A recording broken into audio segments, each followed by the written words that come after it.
আজকে আমি এসেছি বাপের বাড়ি আর এদিকে এসে দেখছি বোন করছে ডিমের টেবিল। তো চলো দেখি ও কিভাবে ডিমের টেবিলটা বানাচ্ছে। বোন বানাচ্ছে, দেখো ডিমগুলো সেদ্ধ করে রেখে দিয়েছে, আলুর পুরটা বানানো হয়ে গেছে।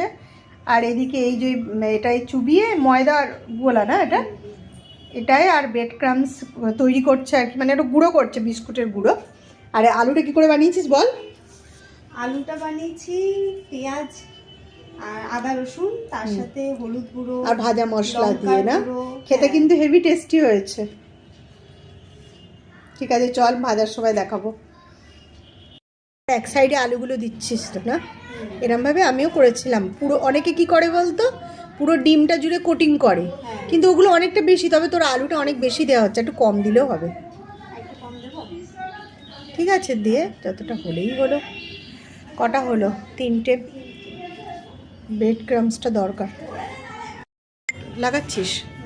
হ্যাঁ এই তো ভালো হয়েছে। এবার খালি ভাজার অপেক্ষা, বল গরম গরম খাওয়া হবে। করতেই টাইম, খেতে আর কতক্ষণ। কটা হলো রে? এখানে তো অনেকগুলো আছে।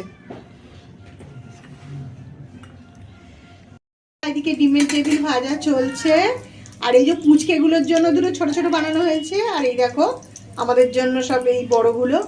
আর এখানেও দেখো কিছুটা তৈরি করা আছে। তো এবার খেয়ে দেখতে হবে কেমন।